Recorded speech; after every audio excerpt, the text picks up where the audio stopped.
Ya, pemirsa Hidup Sehat, itu dia mungkin yang dikhawatirkan oleh masyarakat. Kalau misalnya seseorang pernah terjangkit COVID-19, apa sih jangka panjangnya? Apakah mereka tidak boleh berolahraga berat? Apakah ada masalah pada paru-paru? Dan juga lain-lain. Oleh karena itu, saya sudah kedatangan Dr. Irsan Hasan, spesialis penyakit dalam. Selamat siang, dokter. Selamat siang, Dokter Sila. Nomor satu, COVID-19 atau COVID-19 ini adalah sesuatu yang baru.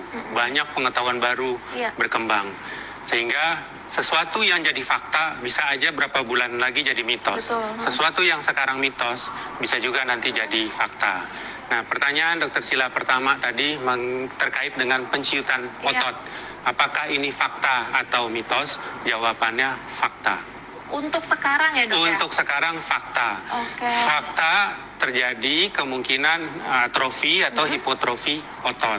Tetapi harus dilihat nih, ototnya menciut bukan karena virusnya. Tetapi pada saat dirawat lama, tiduran terus, ototnya tidak dipergunakan, kemudian ototnya mengecil. Sehingga pada saat sembuh, diperlukan latihan, diperlukan fisioterapi untuk mengembalikan massa ototnya. Jadi dapat terjadi pada mereka yang dirawat dan harus bed rest lama. Bukan karena virus, tapi karena dia tiduran terus. Ya, kalau kita tidak menggunakan, misalnya kita latihan barbel nih, nge-gym, otot kan jadi besar karena otot digunakan.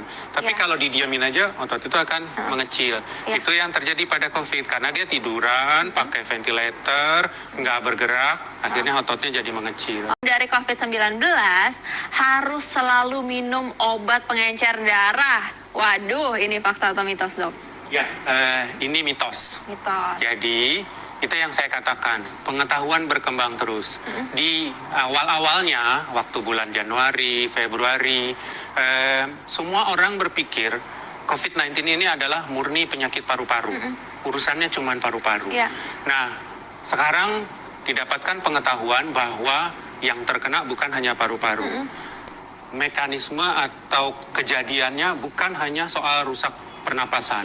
Antara lain yang terkait pertanyaan ini adalah ternyata didapatkan penggumpalan darah pada orang yang terserang COVID. Sehingga pada mereka yang terjadi penggumpalan darah ini diberi obat anti penggumpalan. Contohnya namanya heparin. Jadi heparin ini disuntik supaya darahnya nggak menggumpal. Karena kalau darahnya menggumpal, pembuluh darahnya tersumbat. Nah, kadang berita ini ditanggapi terjadi pengentalan darah, lalu harus minum obat pengencer darah. Ini beda, ini bukan pengentalan, tapi istilahnya di kita trombosis atau penggumpalan. Biasanya pada saat sembuh, penggumpalan ini beres.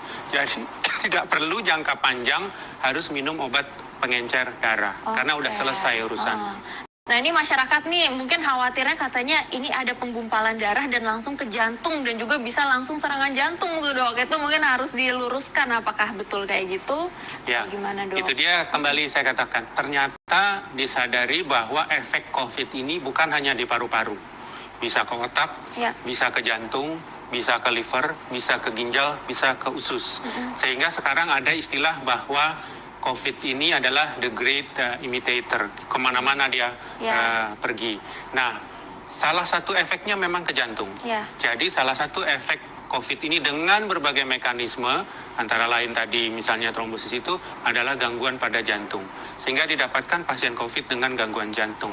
Fakta atau mitos yang beredar, setelah sembuh dari COVID-19 terbentuk jaringan parut di paru-paru. Ini fakta atau mitos? Ini fakta. Jadi sekarang masyarakat banyak tahu, banyak baca, bisa melihat di media sosial mengenai COVID ini. Kita dengar bahwa salah satu cara mendeteksi COVID adalah dengan CT scan. Pada saat CT scan terbentuklah gambaran putih di paru-parunya yang disebut sebagai GGO. GGO itu gambaran putih-putih tersebut. Nah, itu kemudian akan berlanjut dengan apa yang kami sebut sebagai fibrosis. Jadi pembentukan jaringan parut di paru.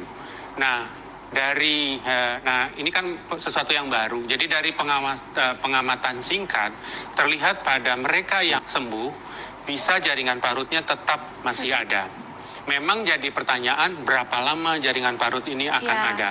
Apakah nanti akan hilang tuntas atau nanti akan ada selamanya. Berdasarkan pengalaman, dulu kan ada penyakit SARS, ada MERS dan sebagainya. Terlihat ada orang yang gambaran fibrosisnya itu bisa berbulan-bulan, bertahun-tahun. Terutama kalau fibrosisnya luas. Pada COVID kita belum tahu, tapi terbukti walaupun dia sembuh, pulang dari rumah sakit, bisa gambaran putih, bisa gambaran fibrosisnya, itu tetap masih ada.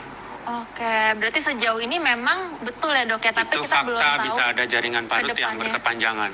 Banyak pasien sembuh dari COVID-19 akan mengalami penyakit hati yang kronis, dok.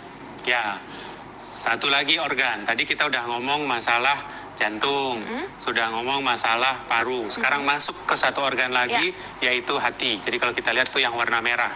Ternyata hampir setengah orang yang terserang virus ini mengalami gangguan fungsi hati. Jadi diperiksa darahnya, ada tes namanya SGOT dan SGPT. Setengahnya itu mengalami kenaikan SGOT, SGPT. Jadi dikatakan di hati itu ada istilah kita reseptor yang bisa menangkap virus. Sehingga virus itu lari ke sana, kemudian ikut bersarang di sana. Lalu bisa timbul kerusakan hati. Tetapi sampai hari ini juga jadi pertanyaan. Sebetulnya kerusakan di liver itu karena virus atau karena obat-obatan, karena obat juga bisa mengganggu liver, atau karena oksigen di paru-paru kurang. Karena kalau oksigen kurang, lalu dikirim ke liver kurang, liver juga terganggu. Nah, itu masih menjadi pertanyaan besar. Tetapi setengahnya ada gangguan liver.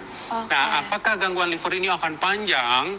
Ternyata dianggap begitu COVID-nya membaik, SGT, SGPT akan ikut membaik. Jadi dianggap bahwa sesudah sembuh biasanya liver akan mengalami perbaikan. Dari COVID-19 ini akan kebal untuk selamanya, dok. Ini fakta atau mitos? Ini agak susah dijawab ya, tapi saya jawab fakta dulu deh. Jadi penjelasannya ini, pada sebagian infeksi virus, pada saat sembuh akan terbentuk antibodi. Dengan adanya antibodi ini, kita akan punya pertahanan untuk melawan virus yang masuk. Saat ini dianggap antibodi yang dimiliki pada pasien-pasien yang sembuh dari COVID bisa menahan dia untuk tidak terkena lagi. Makanya saya katakan fakta.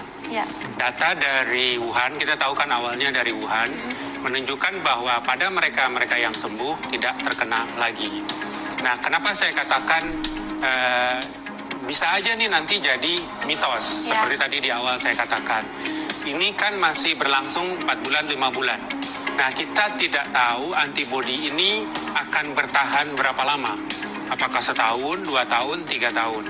Jadi, saat sembuh, dia punya pertahanan untuk tidak terkena. Tapi berapa lama dia akan tahan, itu masih menjadi pertanyaan. Karena ini suatu virus yang baru. Harapannya tentu ini akan bertahan panjang atau seumur hidup tidak terkena.